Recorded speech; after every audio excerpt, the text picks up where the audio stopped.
오늘 본문에 보면 이 광인이 예수님과 대화하는 중에 이 광인의 안에 있던 귀신들이 예수님과 대화하는 장면이 나와요. 네 이름이 무엇이냐? 그랬을 때 이 귀신이 뭐라고 대답하느냐면 제 이름은 군대입니다. 군대라는 단어의 성경 헬라어 원어를 찾아봤더니 레기온이라고 되어 있어요. 레기온은 부대 조직 단위로 당시 로마 군대 편제에서 쓰이던 단어입니다. 우리나라의 군대 편제로 군단에 해당하는 단어예요. 소대, 중대, 분대가 아니에요. 군단이에요. 당시 로마 군대에서 레기온이라는 단어를 쓰는 군대 편제는 군단 단위의 병력 몇 명이냐? 6,000명이에요. 6,000명의 병력을 일컫는 레기온이라는 단어, 여기에 쓰인 거죠. 그 정도로 어둠의 권세가 강력했다는 거예요. 우리를 유혹하고 틀어주고자 하는 어둠의 권세는 이렇게 강력하고 강력한 군대입니다. 이 엄청난 위력을, 이 엄청난 병력을 이겨낼 방법이 여러분에게 있습니까? 여러분의 힘으로, 여러분의 능력으로, 여러분의 요령으로 그것과 맞서 싸우려고 하십니까? 안 됩니다. 우리에게는 힘이 없어요. 오직 한 가지밖에 방법이 없습니다. 예수님으로 우리의 주인을 갈아타는 방법. 그 외에는 방법이 없어요. 우리는 우리 힘으로, 우리 능으로 어둠의 유혹을 이겨내려고 하지 말고 오직 예수 그리스도를 우리 주인으로 삼고 예수님을 의지함으로 이겨내야 됩니다.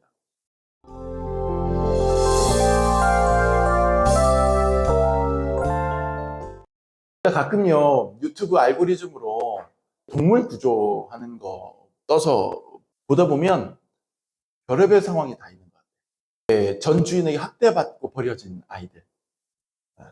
어떤 강아지는요 온몸에 테이프가 칭칭 감겨 있고, 어떤 녀석은요 제가 그거 보고 깜짝 놀랐는데 여기 턱에 쇠꼬창이 꽂혀 있어요. 혓바닥 통과해가지고 그 상태로 버렸어요.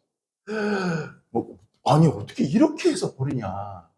유기해도 안 되지만 차라리 그냥 유기할 것이지 자기 살 길이라 찾아주게. 어떻게 이렇게 학대를 했던 사람이 전 주인이라고 할 수 있나, 그런 생각을 할 때가 있어요. 근데 그나마 가슴이 찡한 것은 그 상태로 구조된 녀석들이 처음에는 구조대의 손길도 같은 사람이니까 무서워하고 두려워하다가 이제 치료를 받고 회복이 돼서 조금씩 사람에게 다시 마음을 열고, 그리고 새롭게 주인을 맞이하여서 입양되어서 새 주인과 함께 살면서 완전히 회복되고 밝아진 그런 모습이 영상 말미에 후반부에 붙어서 나오는 걸 보면 아주 그렇게 마음이 다행스럽고 흡족할 수가 없습니다. 그 강아지, 그 고양이 입장에서는 그저 주인이 바뀌었을 뿐이잖아요. 근데 주인이 바뀌니까 삶이 달라지는 거예요. 테이프로 몸을 칭칭 감고 학대하던 그런 주인에서, 자기 얼굴을 막 찔러대던 그런 주인에서 정말 어루만져주고 비싼 사료 먹여주고, 고양이는 뭐라 그러죠? 추르? 뭐 그런 것도 막 먹여주고 안아주고, 그런 주인을 만나서 180도 인생, 묘생이 달라지는 그런 모습들을 보게 됩니다. 누구를 주인 삼고 살아가느냐라고 하는 이 문제는 동물뿐 아니라 우리 인간들에게도 이상으로 중요한 문제입니다. 주인을 잘못 만나거나 선택하면 우리 역시 그 짐승들처럼 비극적인 인생을 살아가요. 그 짐승들처럼 학대받기도 하고요. 그 짐승들처럼 자기 스스로가 파괴되어 가기도 해요. 근데 우리가 아주 좋은 새 주인을 만나면 회복이 돼요. 행복해질 수 있어요. 치유될 수 있어요. 고침받을 수 있어요.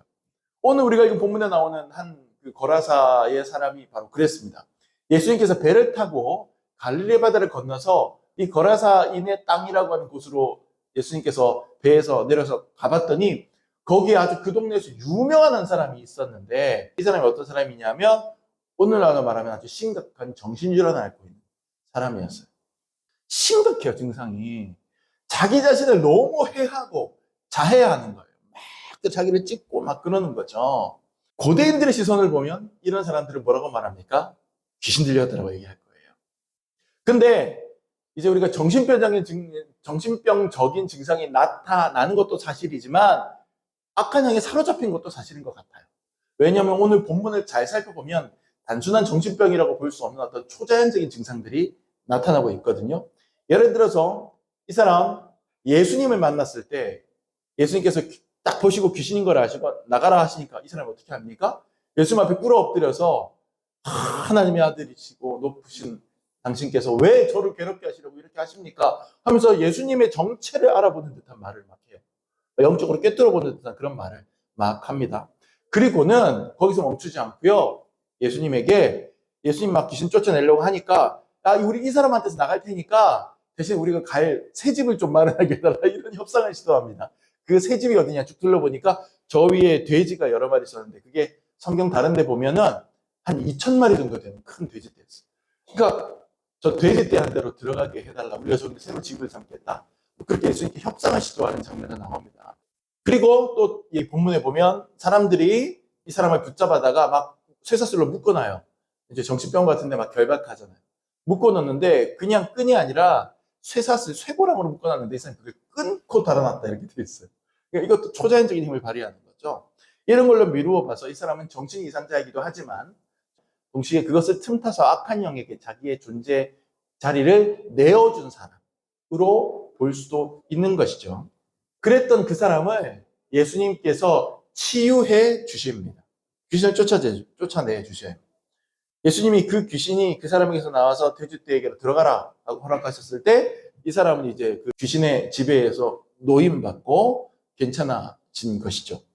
읽었던 본문 뒷부분을 보면 이 사람은 자신을 구원해 주신 예수님에게 감격하고 감사해서 예수님을 따르겠다, 예수님의 제자가 되겠다라고 분명한 의사표시를 하는 모습을 볼 수 있습니다. 다시 말해서 이 사람은 이전에는 어둠의 권세, 귀신의 권세, 악한 영의 권세를 자기 주인으로 받아들였지만 예수 그리스도를 만난 이후로 그 주인, 자기의 주인이 예수님으로 바뀌었다는 뜻이 되는 거예요. 주인을 갈아탄 거예요.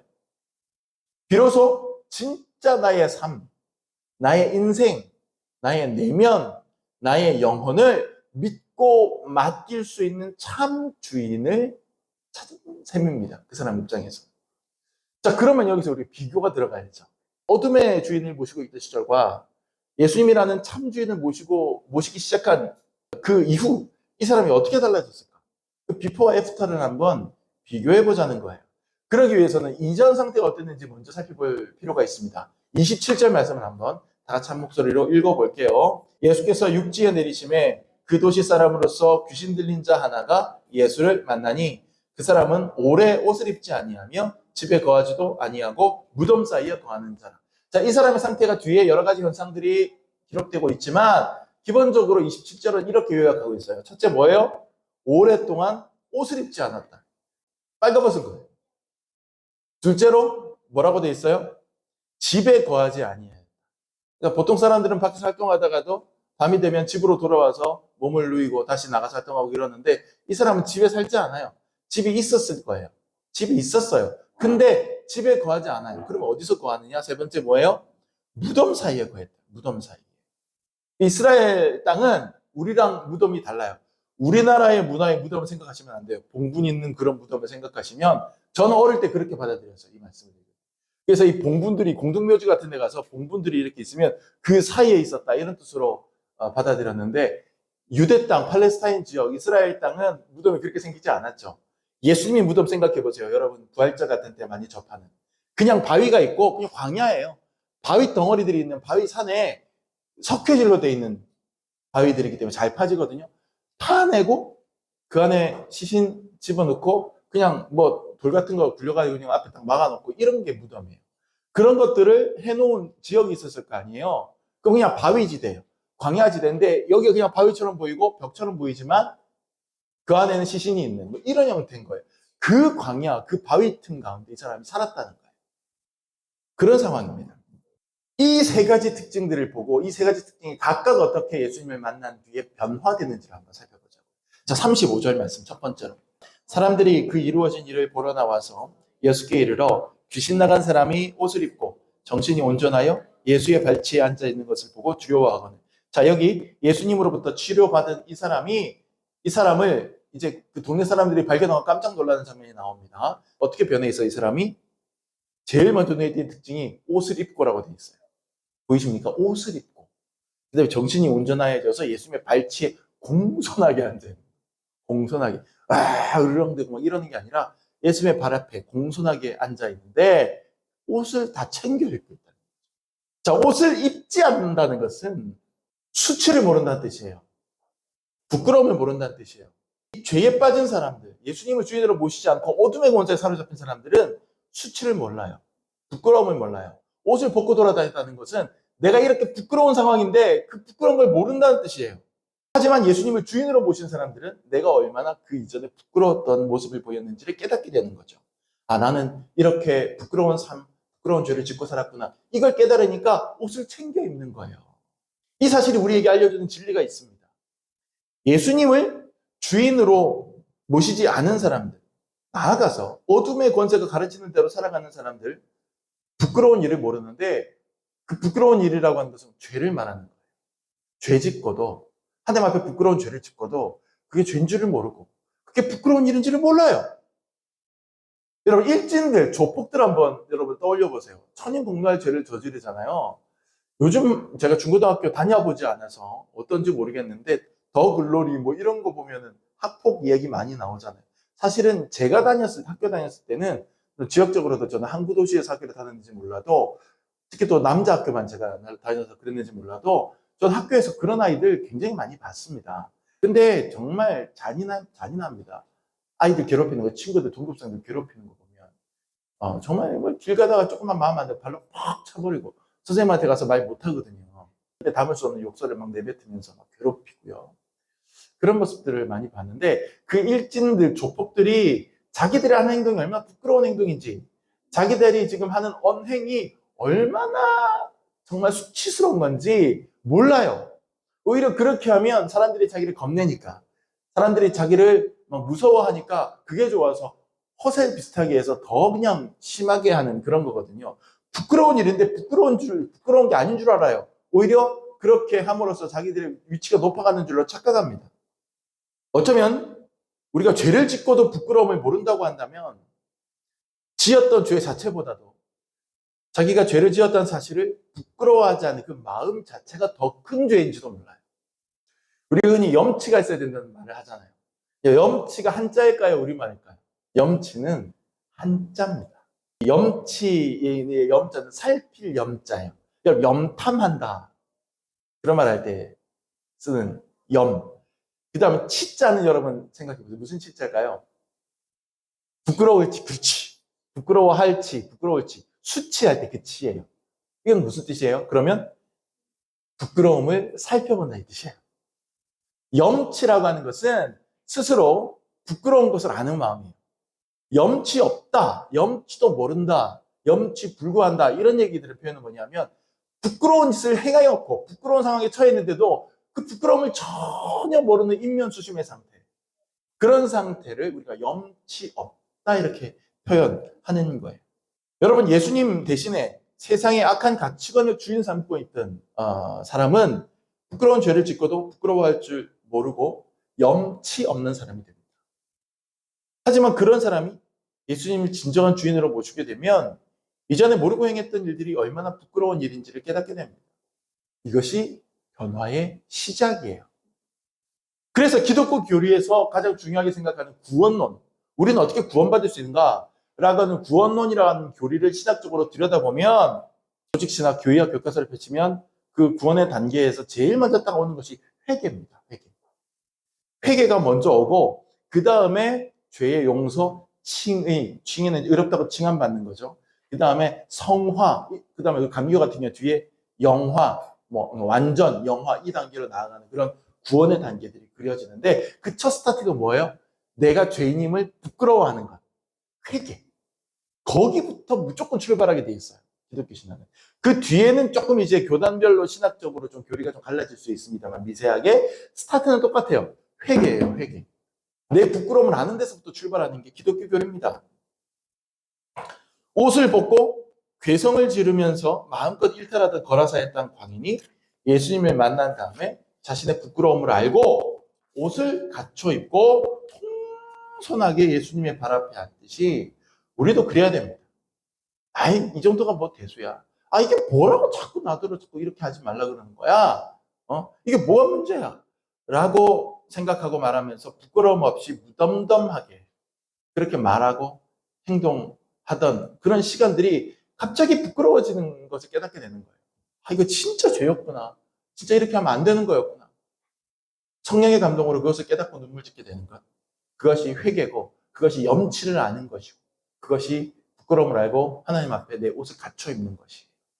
그것이 예수님을 주인으로 모신 사람들이 보이는 첫 번째 특징입니다. 우리 스스로에게 한번 질문해 보세요. 나는 부끄러움을 아는 사람인가? 자, 두 번째로 39절 상반절만 끊어서 한번 읽어보겠습니다. 집으로 돌아가 하나님이 네게 어떻게 큰 일을 행하셨는지를 말하라 하시니, 여기까지만 끝나서 읽겠습니다.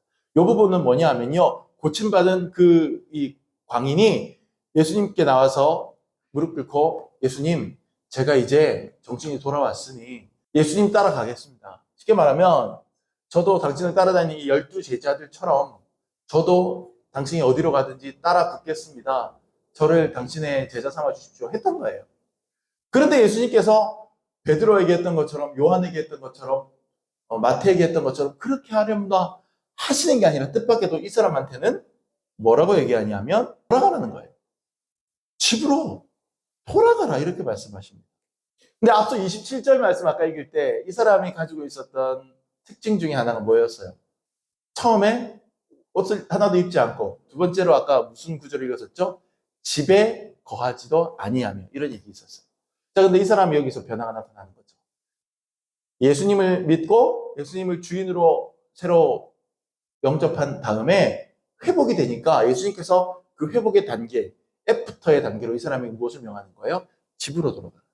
이 사람이 예수님에게 자기도 예수님 따라가겠다고 청했을 때 집을 버리고 나와서, 쉽게 말하면 어떤 종교적으로, 불교식으로 말하면 출가, 내가 완전히 당신 앞에 헌신하겠습니다라는 그런 결단일 수 있었어요. 하지만 모든 사람이 다 풀타임 사역자가 되어야 되는 건 아니에요. 모든 사람이 다 목사가 되어야 되는 것도 아니고, 모든 사람이 다 전도사가 되어야 되는 것도 아니고, 모든 사람이 다 해외 선교 나가야 되는 것도 아니고, 모든 사람들이 다 아프리카 식인종 마을에 목숨 걸고 가야 되는 건 아니란 말이에요. 예수님께서는 각 사람에게 맞는 사명을 주셔요. 예수님은 이 사람에게는 자기의 12 제자처럼 집을 버리고 나와서 자신과 함께 떠돌아다니며 동행하는 것을 허락하지 않으셨어요. 그에게는 다른 사명이 주어진 거예요. 그 사명이 뭐냐? 자기 집으로 돌아가서 변화된 자기 모습을 사람들에게 보여줌으로써 예수님의 능력을, 예수님의 생명을 증거하는 것, 예수님의 치유를 확인시켜 주는 것, 그것이 그의 사명이었던 겁니다. 그를 가장 잘 아는 그의 동네, 그의 집 가족에게로 돌아가서 보여주는 거예요. 여러분, 저는 이 사람의 집이 어떤 집이었을지를 상상해 봅니다. 물론 성경 본문에는 이 사람의 집에 대해서, 가정 환경에 대해서 이런 방구 어떤 이야기도 없어요. 그러나 큰 틀에서 짐작해 볼 수는 있을 것 같습니다. 왜냐하면 어떤 사람도 이러한 악한 영에게 사로잡힐 때 그 사람의 영혼 가운데 벌어진 틈이 없는데 들어오진 않거든요. 이런 정신질환이나 아니면 어둠의 영에 사로잡히는 그런 상황은 분명히 마음의 깊은 상처와 아픔, 그런 것들로 인하여 내 영혼에 어떤 틈이 벌어졌을 때 어둠의 영이 들어갔을 것이거든요. 그럼 그 마음에 벌어진 상처, 그 생채기, 그 틈이 어디서 생기겠냐는, 그의 어린 시절에 생겼을 가능성이 크고 가장 가까운 사람에게 받았을 가능성이 커요. 그러면 그 사람도 자신의 집이 그 상처의 근원일 수 있어요. 그의 부모일 수 있어요. 그의 형제 자매일 수 있어요. 아니면 가장 가까운 이웃일 수 있어요. 그런데 예수님께서 거기로 돌아가라는 거예요. 어떤 면에서는 좀 잔인해 보이는 일입니다. 이 사람이 완전히 떠나서 예수님 따라갈게요 라고 했을 때는 어쩌면 도피하고 싶은 마음이 있었을지도 몰라요. 근데 예수님께서는 그의 눈을 똑바로 보시면서 지금 네가 돌아가야 될 곳은 베드로처럼 나를 따라오는 게 아니라 너의 집으로 돌아가. 왜냐하면 예수님께서는 어떤 제자들한테는 너의 집, 너의 배와 금을 다 버려두고 나를 쫓아와라고 말씀하셨거든요. 이 사람한테는 거꾸로 얘기하는 거예요. 집으로 돌아가. 그 얘기는 뭐예요? 이 사람은 지금 집으로 돌아가는 게 필요하다는 뜻이에요. 왜요? 진짜 상처가 치유되었다면, 진짜 아픔이 치유되었다면 자기에게 상처를 주었던, 나를 그렇게 미치게 만들었던 그곳에 돌아가서 그곳에서 그것을 극복해내야 돼요. 괜찮으신 것처럼 보여도 여전히 그것이 두렵고, 괜찮아진 것처럼 보여도 여전히 그 얘기만 나오면 부글부글하고 으르렁으르렁 된다면 이 사람은 치유된 게 아니에요. 돌아가서 그 자리에서 극복해야 될 숙제가 그에게 주어지는 것이고, 너 그렇게 할 수 있어. 왜? 내가 너의 주인이 되었기 때문에, 내가 너와 함께 하기 때문에 이제 넌 할 수 있어. 그러니 두려워하지 말고 너에게 상처를 주었던, 너를 미치게 만들었던 그곳으로 돌아가서 한번 뚫어봐. 라고 하는 거죠. 프로스포츠 구단들은 자기 구단에서 배출한 위대한 선수가 은퇴하면 영구 결번 처리를 합니다. 그러니까 현역 시절에 달고디였던 등번호를 이후로는 그 누구도 등번호를 달지 못하게 하고 영구 박제시켜서 다 걸어넣죠.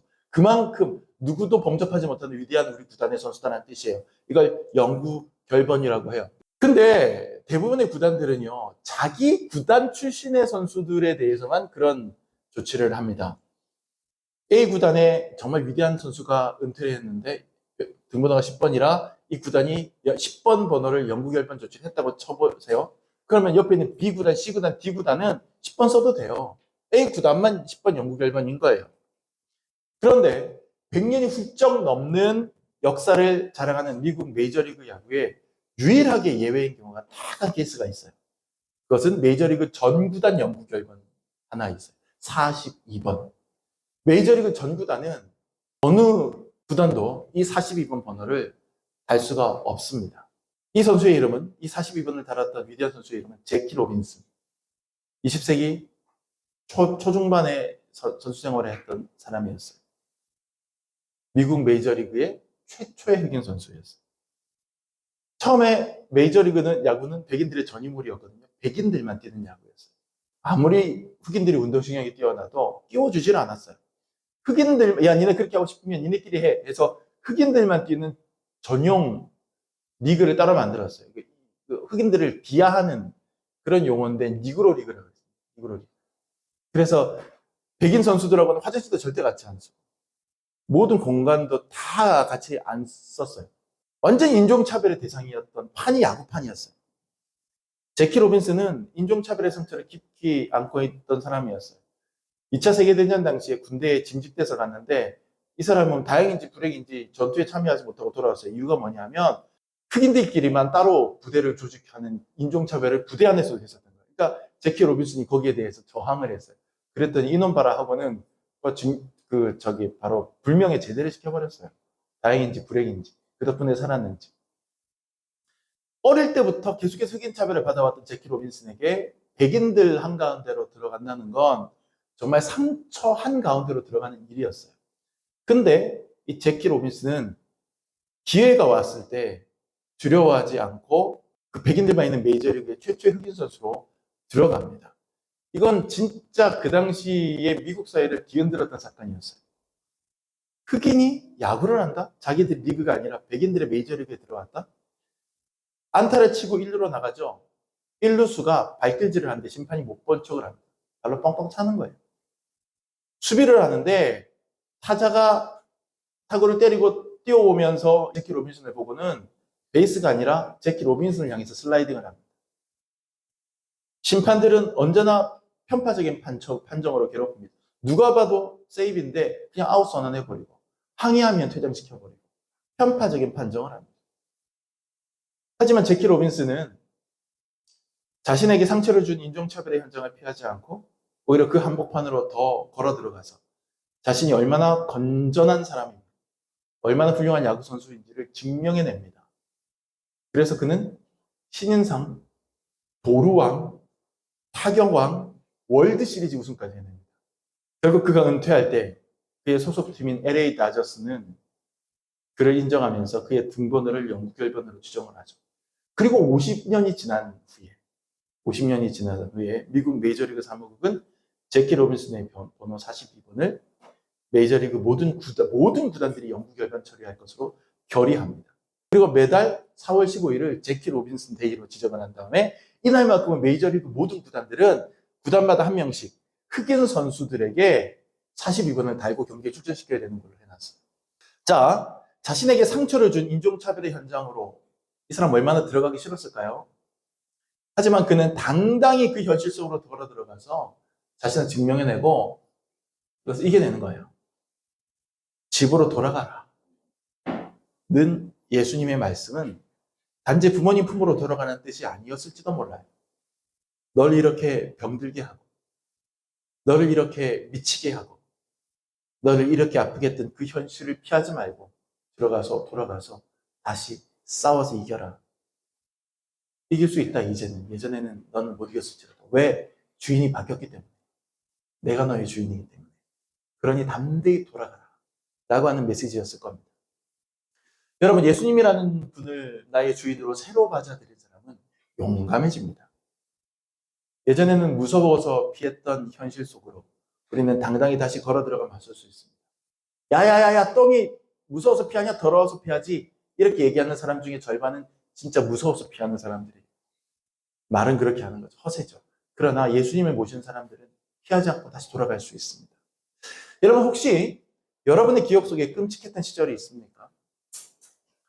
여러분의 기억 속에 굉장히 아팠던 그런 어려움의 순간이 있습니까? 여러분의 아픔을 이해합니다. 여러분의 그 소스라치는 그런 마음을 이해합니다. 하지만 여러분, 그것을 계속 피해서는 우리는 계속 그 상처에 종속될 뿐입니다. 우리의 새로운 주인이신 예수님 손을 잡고 그 끔찍한 기억을 당당히 돌파하시기 바랍니다. 이겨내시기 바랍니다. 깨부수시기 바랍니다. 그리고 외치시기 바랍니다. 나의 주인 되신 예수님께서 나와 함께 하심으로 나는 더 이상 네 앞에 무릎 꿇지 않을 것이다. 보아라, 나는 예수님과 함께 변화되었고 나는 달라진 삶을 살게 되었다. 나는 그분 앞에 무릎 꿇고 있고 나는 그리스도로 인하여 단정히 옷 입었다. 우리는 집으로 돌아가 그렇게 이겨낼 수 있습니다. 마지막 세 번째 39절 말씀 한번 읽어보시죠. 아까 상반절 읽었죠? 하반절. 그가 가서 예수께서 자기에게 어떻게 큰 일을 행하셨는지를 온 성내에 전파하니라. 자기에게 어떻게 큰 일을 행하셨는지를 온 성중에 다니면서 다 얘기하고 다니는 거예요.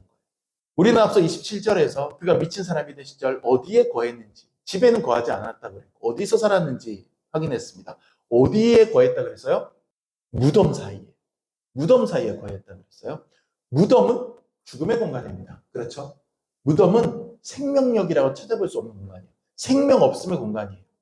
그런데 이 사람이 예수님에게 사로잡힌 다음에 그는 무덤이 아니라 성 안 저작거리로 당당히 나아갑니다. 거기서 무엇을 하느냐? 예수님께서 자기에게 행하신 치유 이적을 선포하는 거예요. 예수님께서 자기에게 행하신 일을 증언하는 거예요. 그럼 예수님께서 하신 일이 무엇입니까? 죄로 인해 죽었던 이들을 생명으로 구원하신 게 예수님의 일이에요. 무덤이라는 죽음의 자리에 있던 사람이 예수님이라고 하는 참 주인을 만난 다음에 생명의 복음을 증언하는 자리로 나아가는 극적인 변화가 오늘 우리가 읽었던 이 본문의 최종 엔딩 장면이라고요. 해피엔딩이라고요. 무덤에 거하던 사람인데 마지막에 생명을 전하는 사람이 되어 있는 거잖아요. 온성 중에 다니면서. 여러분, 때때로 우리는 무덤과 같은 공간에 머물 때가 있습니다. 지난 주일 설교 한번 떠올려 보세요. 일주일 지나니까 머릿속에서 휘발했을지도 모르겠지만 잘 생각해 보세요. 지난 주일에 우리는 지혜가 부르지 아니하느냐라는 제목을 가지고 지혜는 어디서 부르며 지혜의 반대편에 있는 악한 것은 우리를 어디서 부르느냐를 살펴봤어요. 지혜 없음, 지혜에 반대하는 어둠의 권세는 우리를 어디서 부른다고요? 음녀로 상징되는 음녀의 골목 모퉁이. 언제? 해질 때, 저물 때, 캄캄한 흑암 중에 우리를 부른다고 되어 있어요. 반면에 지혜는 우리를 어디서 부르느냐? 성문 곁에서, 사람들 많이 다니는 내거리 곁에서, 밝은 곳에서 우리를 부른다. 이렇게 되어 있었어요. 바로 그것이 무덤과 같은 죽음의 공간을 깨고 나와서 성중으로 다녀야 하는 이유인 것이죠. 우리를 우울하게 하고 우리를 자괴감에 빠뜨리고 스스로를 파괴하는 침울한 내면의 그늘, 그게 바로 무덤 사이에 거하는 비극이거든요. 우리 안에 그런 기질이 있잖아요. 하지만 우리가 예수님을 나의 참 주인으로 모시면 우리는 동굴 파고 들어가는 게 아니라 지혜가 부르는 성문곁 내거리로 나아갑니다. 오늘 본문에 나오는 이 사람처럼 온 성중으로 다니며 사람들에게 오픈된 공간에서 사람들에게 전하라는 거예요. 드러내고. 무덤 같은 죽음의 자리에서 생명이라고 하는 구원의 자리로 나가는 거죠. 그 극적인 변화가 참 주인이신 예수님을 만난 사람들에게 찾아옵니다. 이쪽 분야에서는 예수님만한 그랜드 마스터가 없어요. 왜? 예수님은 실제로 죽으셨다가 무덤 문을 스스로 열고 나온 역사상 유일한 분이잖아요. 맥스 루케이도 목사님이 쓴 행동연습이라는 책이 있습니다. 이 책에 보면 이런 체험담이 나옵니다. 맥스 루케이도 목사님이 한 장례식 소식을 듣고 부음을 듣고 그 장례식에 가게 됐는데 그 장례식은 패티라는 여인의 장례식이었다는 거예요. 이 패티는 정말 따뜻한 마음을 가진 모성애가 넘치는 그런 사람이었다는 거죠. 사람들을 잘 돌봐주고 그리고 뭐 아기들의 기저귀도 그냥 잘 갈아주고 주변 사람들 우리 아기 아니라도 이런 분이었는데 그가 나이가 그래도 좀 있는 사람인데 그만 뇌졸중인지 뇌출혈인지 뭐가 와서 뇌의 일부가 마비되는 증상이 생겨버리고 말았어요. 거동이 불편해지고 휠체어를 타야만 이동할 수 있게 되었고 그리고 아예 언어 능력이 상실돼서 말을 할 수 없는 그런 상황이 되어버린 거죠. 이후에 패티는 자신의 상태에 비관합니다. 급격하게 상태가 나빠지면서 언제 죽을지도 모르는 상태가 되고 자기가 얼마 남지 않았고 급격하게 건강 상태가 어두워질 뿐만 아니라 말조차도 내가 원하는 대로 할 수 없다는 거에 급격하게 우울하게 돼서 거의 죽은 것 같은 상태로 됩니다.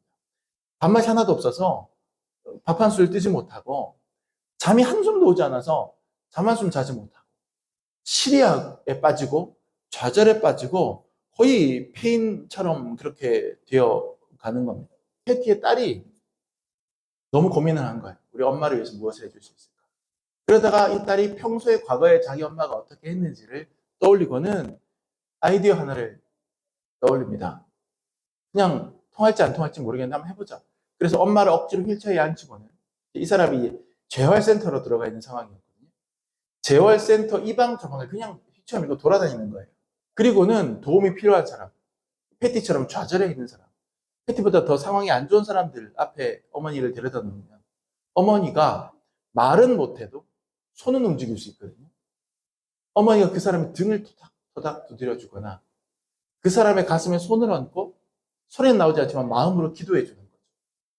마음으로. 근데 그렇게 위로를 받고 한마디를 듣지 못해도 손을 얹고 기도하는 모습을 보고 자기의 등을 어루만져주고 토닥거려주는 그 모습만으로도 이 사람들이 너무 행복해하고 너무 감사하고 감격하더라는 거죠.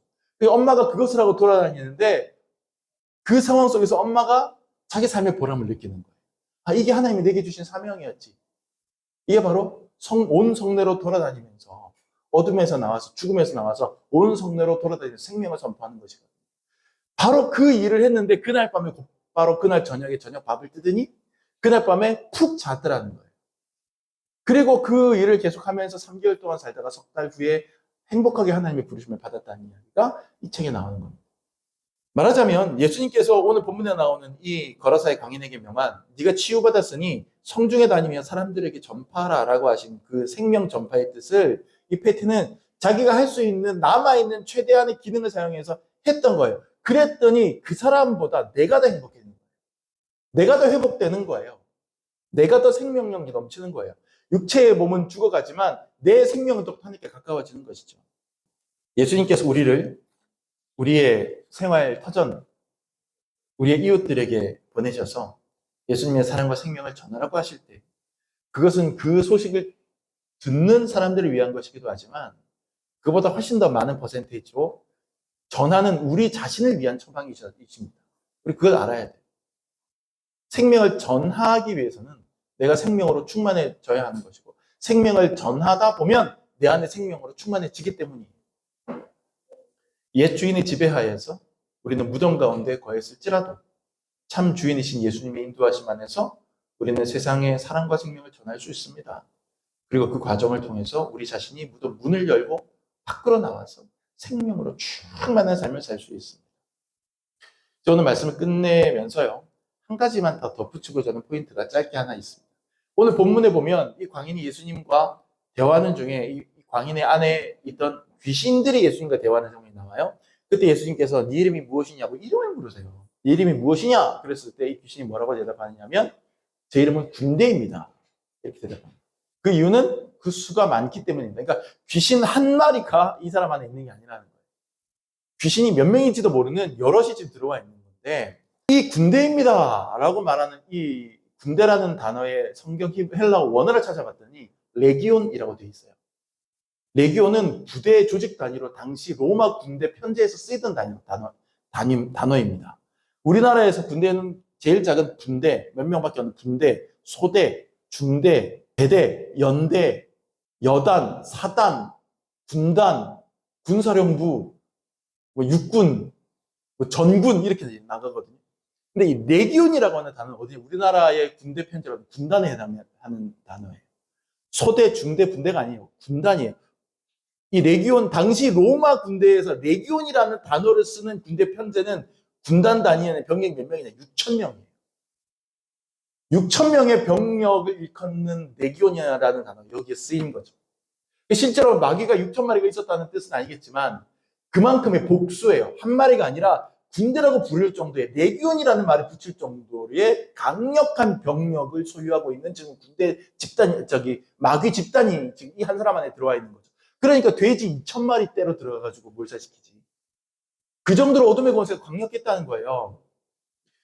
우리를 유혹하고 틀어주고자 하는 어둠의 권세는 이렇게 강력하고 강력한 군대입니다. 이 엄청난 위력을, 이 엄청난 병력을 이겨낼 방법이 여러분에게 있습니까? 여러분에게 있어서 여러분이 여러분의 힘으로, 여러분의 능력으로, 여러분의 요령으로 그것과 맞서 싸우려고 하십니까? 안 됩니다. 우리에게는 힘이 없어요. 오직 한 가지밖에 방법이 없습니다. 예수님으로 우리의 주인을 갈아타는 방법. 그 외에는 방법이 없어요. 우리는 우리 힘으로, 우리 능으로 어둠의 유혹을 이겨내려고 하지 말고 오직 예수 그리스도를 우리 주인으로 삼고 예수님을 의지함으로 이겨내야 됩니다. 우리가 예수님이라는 참 주인을 만나면 우리는 변화되고 새 인생 살 수 있음을 다시 한번 되새기면서 오늘 말씀을 마무리합시다. 기도합니다.